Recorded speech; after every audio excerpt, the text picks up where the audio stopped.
അന്തരിച്ച നടൻ സലീം കുമാറിനെ അനുസ്മരിച്ച് രാഷ്ട്രീയ കലാ സാംസ്കാരിക രംഗം. എറണാകുളം പറവൂർ മുനിസിപ്പൽ ടൗൺ ഹാളിൽ നടന്ന അനുസ്മരണ സമ്മേളനം മുഖ്യമന്ത്രി വി ഡി സതീശൻ ഉദ്ഘാടനം ചെയ്തു.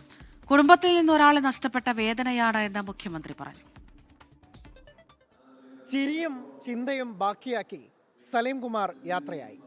എന്നാൽ അത് വിശ്വസിക്കാൻ മലയാളിക്ക് ഇന്നും സാധിക്കുന്നില്ല എന്നതിന്റെ ഉദാഹരണമായിരുന്നു പറവൂരിലെ അനുസ്മരണ ചടങ്ങ്. അവിശ്വസനീയമായ വേർപാടെന്ന ചടങ്ങ് ഉദ്ഘാടനം ചെയ്ത മുഖ്യമന്ത്രി വി ഡി സതീശൻ എന്നോട് എൻ്റെ അടുത്ത് ചേർന്നിരുന്നുകൊണ്ട് എൻ്റെ കൈ പിടിച്ചുകൊണ്ട് എന്നോട് പറഞ്ഞു, എനിക്ക് എല്ലാം പൂർത്തിയായതുപോലെയാണ്, അറം പറ്റിയ വാക്കുകൾ പോലെയാണ് ഇപ്പോൾ എനിക്കത് തോന്നുന്നത്.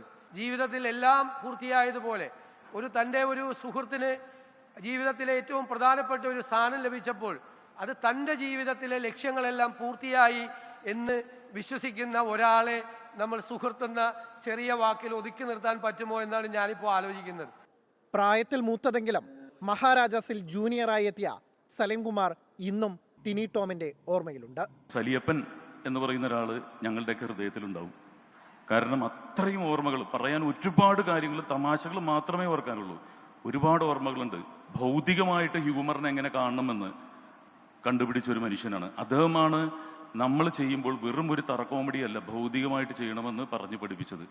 ഹൈബി ഈഡൻ അധ്യക്ഷത വഹിച്ച ചടങ്ങിൽ സലീം കുമാറിനെ ആദ്യമായി ക്യാമറയ്ക്ക് മുന്നിൽ അവതരിപ്പിച്ച ഡയാന സിൽവസ്റ്റർ, മികച്ച നടനുള്ള ദേശീയ പുരസ്കാരം സ്വന്തമാക്കിയ സിനിമ ആദാമിന്റെ മകൻ അബുവിന്റെ സംവിധായകൻ സലീം അഹമ്മദ്, മുൻ MLA S ശർമ്മ തുടങ്ങി നിരവധി ആളുകൾ പങ്കെടുത്തു.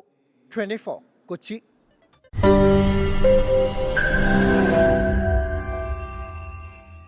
ലോകത്തെവിടെയായാലും ഏത് സമയത്തും 24 വാർത്തകളും ഓഗ്മെന്റഡ് റിയാലിറ്റി പാക്കേജുകളും എക്സ്പ്ലെയിനറുകളും വിശദമായി കാണാൻ ഞങ്ങളുടെ യൂട്യൂബ് ചാനൽ നിങ്ങൾക്ക് സബ്സ്ക്രൈബ് ചെയ്യാം.